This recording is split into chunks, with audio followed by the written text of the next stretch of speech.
back to back. After watching the 2025 NFL Draft, we have some teams that elevated and some teams that completely sold. So today, we're going to break down the biggest winners and the biggest losers of the NFL Draft. The biggest loser in the draft, you guessed it, the Dallas Cowboys. Another year where Jerry Jones has no idea what he's doing. They just recently paid Dak Prescott $260 million, and in the 10 years as a starter, he's only won 2 playoff games. So what do? Instead of going out and drafting talent, running backs, wide receivers, Paris Owens, CeeDee Lamb, they go out and draft Devin Booker with their first overall pick. They just went for guys on the line to protect their $260 million QB. But here's the problem with Dak Prescott. He has no one to throw to. They have no running back. They thought bringing Zeke Elliott back was going to save their season. Now, after watching the Cowboys go through the entire draft and not draft any wide receivers, no running backs, I'm concerned that they are going to be the worst team in the NL East. Up next on the biggest losers, 49ers. Now, the 49ers in 2023 lost the Super Bowl to Patrick Mahomes. They went the following year, only had 6 wins and missed the postseason. Then they go into the offseason this year and get rid of all their star defensive players and one of their star wide receivers. What do they do in the draft?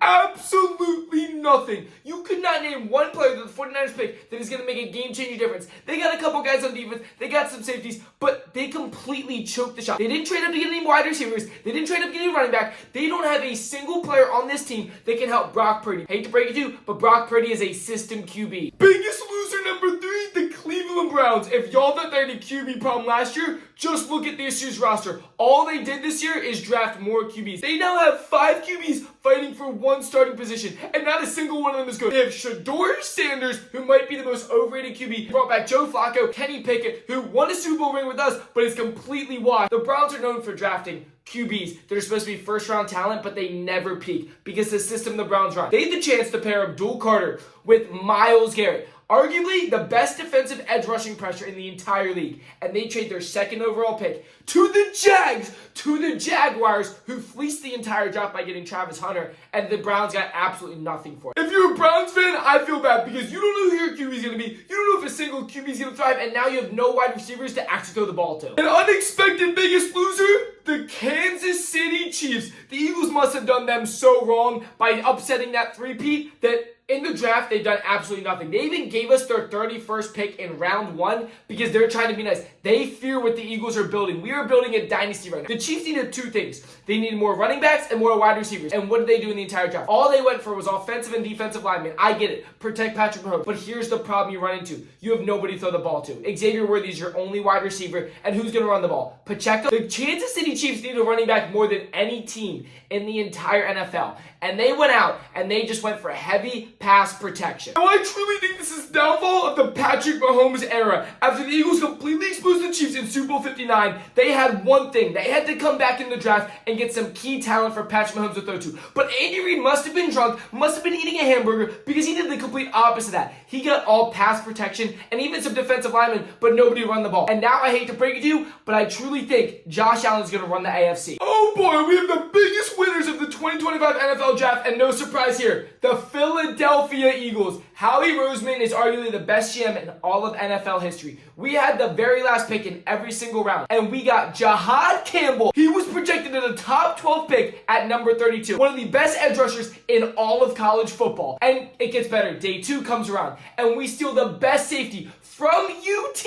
Andrew Mukuba. What is Howie doing? Now, I'm not sure how Howie does it, but we are building a dynasty. We have the youngest defense in all of football. We trade C.J. Gardner-Johnson, Darius Slay, and we get Andrew Mukuba, who is the best safety in all of college. He's the one that shut down Jeremiah Smith, the best wide receiver from Ohio State in all of college this year, and he shut him down to 6 yards in the playoffs. This team is building a legacy. Now, I'm not just saying this because I'm an Eagles fan, but truly, as a Super Bowl champion team coming off the Super Bowl, knowing you get the very last pick, Howie Roseman absolutely cooked. And there were some other key mentions, some other key steals that we'll dive into later. But Howie absolutely cooked. Now, I hate to see this, but Baltimore Ravens won the draft. They stole a lot of the players I wanted Philly to get. Number 1 being Starks, one of the best safeties in pass protection out there, and the Ravens stole him right before the Philadelphia Eagles get him. But it gets better. Mike Green is still on the table. Going into round 2, this guy was supposed to be a top 10 pick, one of the best edge rushers in the college draft. And the Ravens again get their hands on this guy and steal him right from the Eagles. Now, the Ravens already had a top 5 defense in the league. Very aggressive, very physical. And now they get 2 more players that are both built playing very physical defense, Ravens are going to be a scary team. The only problem and the only concern is they did not go out and get wide receivers. Lamar Jackson has not had a good wide receiver one to throw to in his entire career. So that's going to be the downfall of the Baltimore Ravens. Everybody knows defense wins championships, and the Baltimore Ravens saw how dominant the Philadelphia Eagles were all postseason that they said this goal during the draft, we're going to draft absolute dogs. They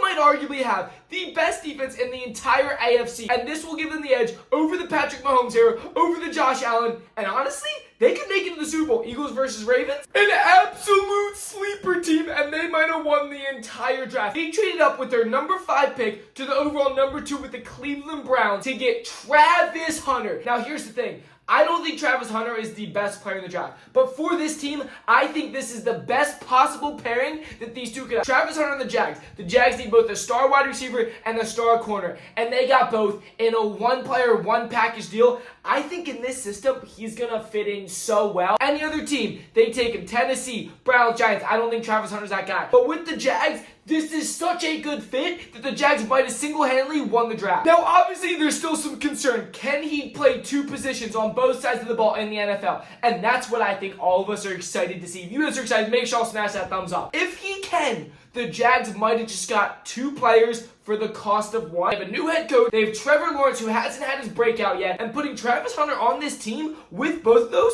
could be a scary combo. They might make the playoffs. Now, I gotta give credit when credit's due. And the New York Giants absolutely fleeced the NFL draft. And they were in desperate need of this. After last year, paying Daniel Jones over Saquon Barkley then leaving, coming to Philadelphia, to the rivals, and winning a ring, the New York Giants needed a breakthrough. And they might have just fleeced the entire draft. Getting Abdul Carter, arguably the best player in the entire draft, now matched up with Dexter Lawrence and the Giants defense. They've always had a good defense, but they never had an offense. And now they just elevated their defense to probably a top 5, top 4, maybe even a top 3 defense with Abdul Carter on the edge. Now there is concern. Who's going to be the QB? You need more talent with Malik Neighbors. They did get a running back. They added onto the running back depth with Scatabo, and I really like the pickup of Scatabo paired with Tracy Jr. This team could be electric. Now, I don't think they're going to be better than the Eagles. I also don't think they're going to be better than the Commanders, but they're starting to work their way up. They've been bottom feeders of the NFCs for so long. Now, this is a hot take, but I truly think the Giants and the Commanders will be fighting for the 2 seed. The Eagles are too dominant. We're building a dynasty team. We have too many key players in all the right spots, both on offense and defense.